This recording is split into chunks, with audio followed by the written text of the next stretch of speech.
Capítulo 2 do Planejamento, Seção 1 do Plano Plurianual. Artigo 3º, vetado. Seção 2 da Lei de Diretrizes Orçamentárias. Artigo 4º. A Lei de Diretrizes Orçamentárias atenderá ao disposto no parágrafo 2º do artigo 165 da Constituição e, inciso 1, disporá também sobre: letra A, equilíbrio entre receitas e despesas; letra B, critérios e forma de limitação de empenho a ser efetivada nas hipóteses previstas na linha B do inciso 2 deste artigo, no artigo 9º e no inciso 2 do parágrafo 1º do artigo 31. Letra C, vetado. Letra D, vetado. Letra E, normas relativas ao controle de custos e avaliação dos resultados dos programas financiados com recursos dos orçamentos. Letra F, demais condições e exigências para transferências de recursos a entidades públicas e privadas. Inciso 2, vetado. Inciso 3, vetado. Parágrafo 1º.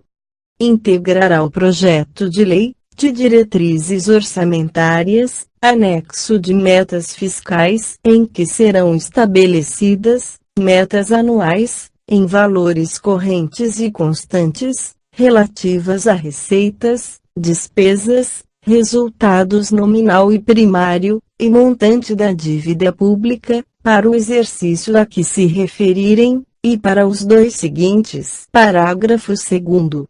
O anexo conterá, ainda, inciso 1, avaliação do cumprimento das metas relativas ao ano anterior. Inciso 2, demonstrativo das metas anuais, instruído com memória e metodologia de cálculo, que justifiquem os resultados pretendidos, comparando-as com as fixadas nos 3 exercícios anteriores, e evidenciando a consistência delas com as premissas e os objetivos da política econômica nacional. Inciso 3, evolução do patrimônio líquido, também nos últimos 3 exercícios, destacando a origem e a aplicação dos recursos obtidos com alienação de ativos. Inciso 4, avaliação da situação financeira e atuarial. Letra A, dos regimes geral de previdência social e próprio dos servidores públicos e do Fundo de Amparo ao Trabalhador. Letra B, dos demais fundos públicos e programas estatais de natureza atuarial. Inciso 5, demonstrativo da estimativa e compensação da renúncia de receita e da margem de expansão das despesas obrigatórias de caráter continuado. Parágrafo 3º. A Lei de Diretrizes Orçamentárias conterá anexo de riscos fiscais,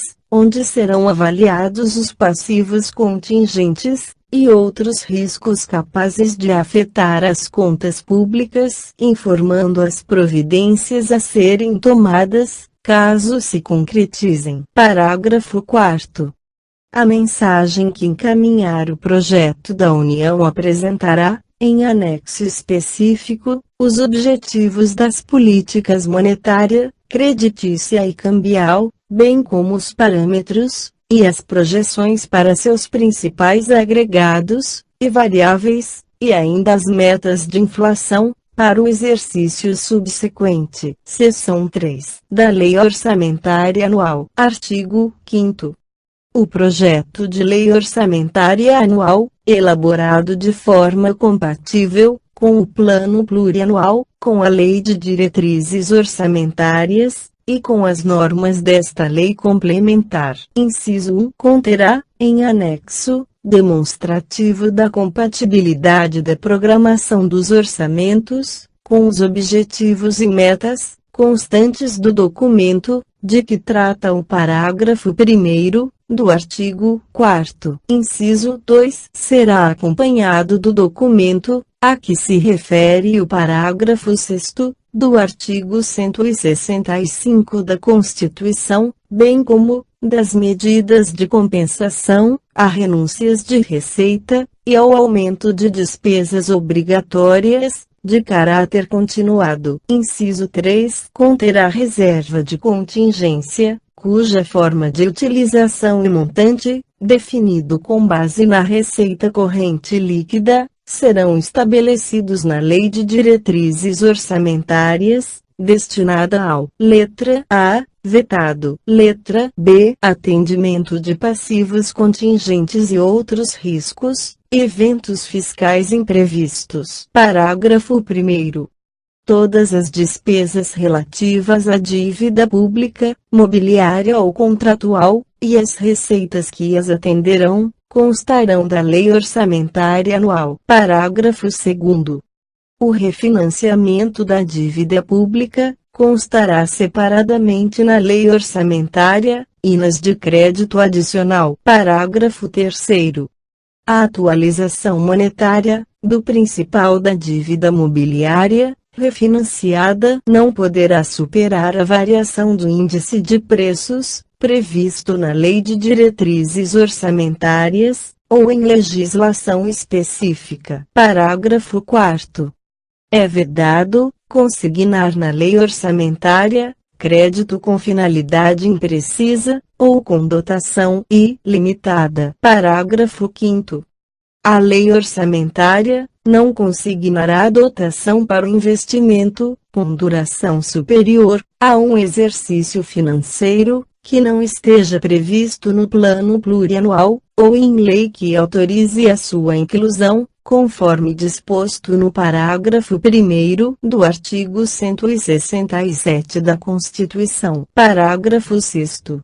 Integrarão as despesas da União, e serão incluídas na lei orçamentária, as do Banco Central do Brasil, relativas a pessoal e encargos sociais, custeio administrativo, inclusive os destinados a benefícios e assistência aos servidores, e a investimentos. Parágrafo 7º, vetado. Artigo 6º, vetado. Artigo 7º.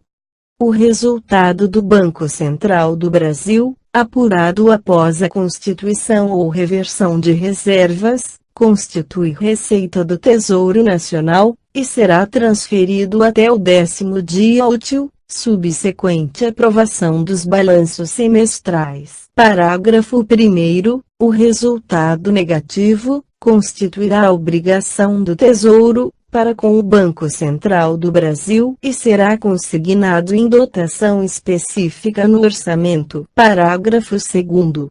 O impacto e custo fiscal das operações realizadas pelo Banco Central do Brasil serão demonstrados, trimestralmente, nos termos em que dispuser a Lei de Diretrizes Orçamentárias da União. Parágrafo 3º. Os balanços trimestrais do Banco Central do Brasil conterão notas explicativas sobre os custos da remuneração das disponibilidades do Tesouro Nacional e da manutenção das reservas cambiais, e a rentabilidade de sua carteira de títulos, destacando os de emissão da União. Seção 4. Da execução orçamentária e do cumprimento das metas. Artigo 8º.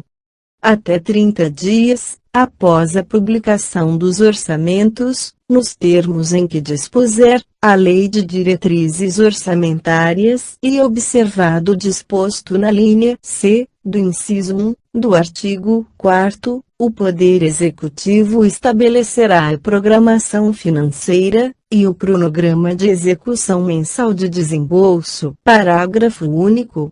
Os recursos legalmente vinculados à finalidade específica serão utilizados exclusivamente para atender ao objeto de sua vinculação, ainda que em exercício diverso daquele em que ocorrer o ingresso. Artigo 9º. Se verificado, ao final de um bimestre, que a realização da receita poderá não comportar o cumprimento das metas de resultado primário ou nominal, estabelecidas no anexo de metas fiscais, os poderes e o Ministério Público promoverão, por ato próprio e nos montantes necessários, nos 30 dias subsequentes, limitação de empenho e movimentação financeira, segundo os critérios fixados pela Lei de Diretrizes Orçamentárias. Parágrafo 1º. No caso de restabelecimento da receita prevista, ainda que parcial, a recomposição das dotações, cujos empenhos foram limitados, dar-se-á de forma proporcional às reduções efetivadas. Parágrafo 2º. Não serão objeto de limitação as despesas que constituam obrigações constitucionais e legais do ente, inclusive aquelas destinadas ao pagamento do serviço da dívida, e as ressalvadas pela Lei de Diretrizes Orçamentárias. Parágrafo 3º. No caso dos poderes legislativo e judiciário, e o Ministério Público, não promoverem a limitação no prazo estabelecido no caput, é o Poder Executivo autorizado a limitar os valores financeiros, segundo os critérios fixados pela Lei de Diretrizes Orçamentárias. Atenção, esse artigo foi suspenso pela DIN 2238-5. Parágrafo 4º. Até o final dos meses de maio, setembro e fevereiro, o Poder Executivo demonstrará e avaliará o cumprimento das metas fiscais de cada quadrimestre, em audiência pública, na comissão referida no parágrafo 1º, do artigo 166 da Constituição, ou equivalente nas casas legislativas estaduais e municipais. Parágrafo 5º. No prazo de 90 dias, após o encerramento de cada semestre, o Banco Central do Brasil apresentará, em reunião conjunta das comissões temáticas pertinentes do Congresso Nacional, avaliação do cumprimento dos objetivos e metas das políticas monetária, creditícia e cambial, evidenciando o impacto e custo fiscal de suas operações, e os resultados demonstrados nos balanços. Artigo 10. A execução orçamentária e financeira identificará os beneficiários de pagamento de sentenças judiciais, por meio de sistema de contabilidade e administração financeira, para fins de observância da ordem cronológica determinada no artigo